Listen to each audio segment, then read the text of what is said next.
Our final speaker is Liz Febres-Jimerson. Liz came to the United States from Puerto Rico in 1993.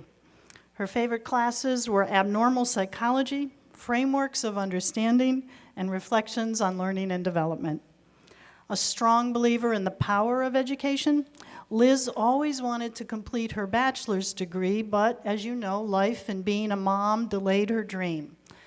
Well, she restarted that dream 2 years ago when she started at UWW, and here she is today. Liz says she owes a lot to her husband and her faith that have supported her in this journey. And after graduation, Liz hopes to go on for her master's degree in social work.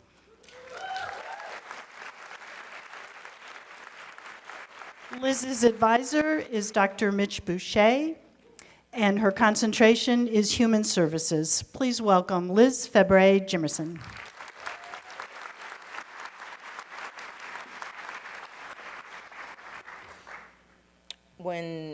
I'm going to say this before I start. When I received the email that I'm going to be a speaker, I was very excited but honored because one of the stories, my story, is part of your stories. But then I went to sleep, and all of a sudden I just wake up, and I was like, my husband is Mark, and I say, Mark, I say, what happened? What shoes I'm going to wear? And I forgot that, you have the podium and everything, so the girls can relate to me. So good morning, buenos dias. This is a splendid day for you, for me, and for all of us. If this was a regular graduation, I will start this speech with something like 4 or 5 years ago we started this journey. But because we are unique learners, I will start 10 years ago, 15, 20, even 50 years ago, we started this journey. Or in my case, 13 years ago. I came to the United States in 1993 from Puerto Rico, and I grew up in a house where education was very important and expected. But like many of you, life situations and grown decisions hinder my goal to finish college. A challenging childhood gave me the resilience to push myself through difficult times. And my strong faith in God gave me the strength and the wisdom to navigate the path He has for me and to count my blessings despite the struggles. I tried 13 years ago to finish my degree, but my kids were too little at that time, and I was a single mom, so I couldn't manage juggling work, kids, without help. But the right time came 2 years ago with the encouragement of my husband. Our journeys may have started with hesitations, doubts, or questions. We gave our time to others at work and in our community. We took care of others at home and around us until one day we decided it is my time, it is our turn. And here we are, after long nights of paper grinding and studying, after fulfilling the R2, after grading the portfolio, and after adjusting to the modern technology of online courses, posts, and discussions. A journey where we found obstacles, moments of joy, and moments of pride. A journey that had ups and downs with valleys and mountains, but through it all, we became conquerors. Each one of us has a story, a powerful story to tell. A story that said, I went through the rivers and they did not sweep over me. I walked through the fire and was not burned. The flames did not set me ablaze. A story that was reflected in the prior learning portfolio we wrote and received credit for. The portfolio process affirmed for me that every situation, opportunity, failure, strength, bad and good decisions, every tear, every smile, has made me the woman that I am today, made me stronger, able, and confident. And maybe, as happened to me, you went through your portfolio thinking, I cannot do this. When my advisor told me that I needed to write at least 2 chapters, and each one had to have at least 25 pages, I panicked. And I said, I don't have too much to say. 25 pages, and in English, that's my second language. To say, oh my God, I will not do this. But I started, and after 65 pages, my advisor had to tell me, could you condense a little bit? So my apologies to the review committee. Our portfolios made us reflect in all our experiences, who we are, what we learn, and what has made us strong.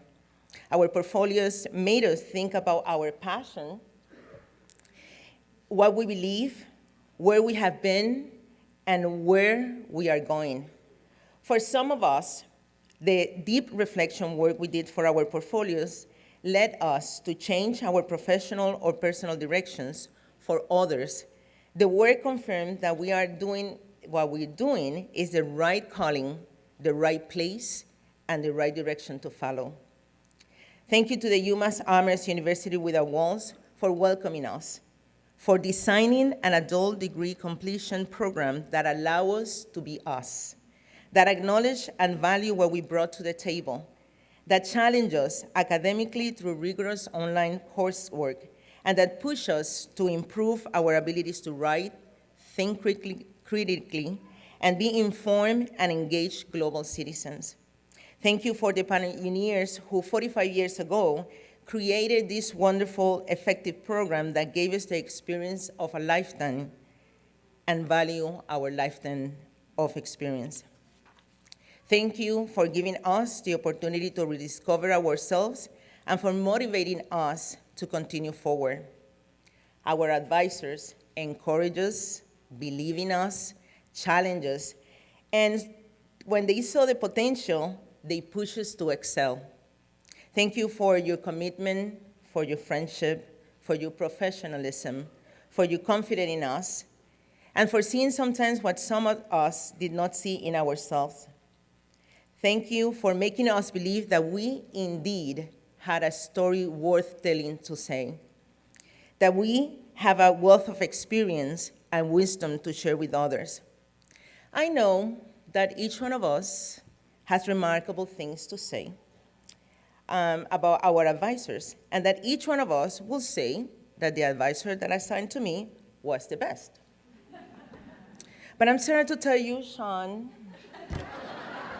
that the best advisor was the one that I had, Mitch Boucher.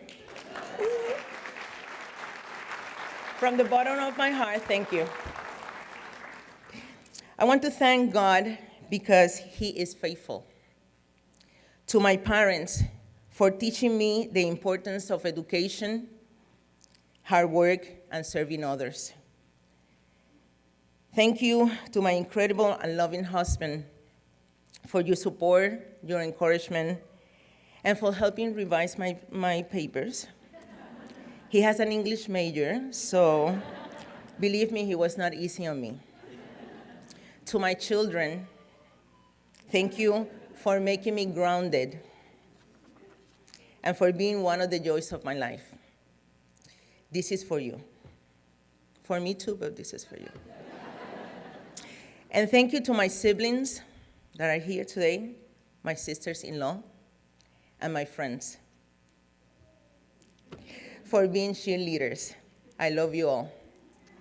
I want to leave you with my favorite phrase of this last month.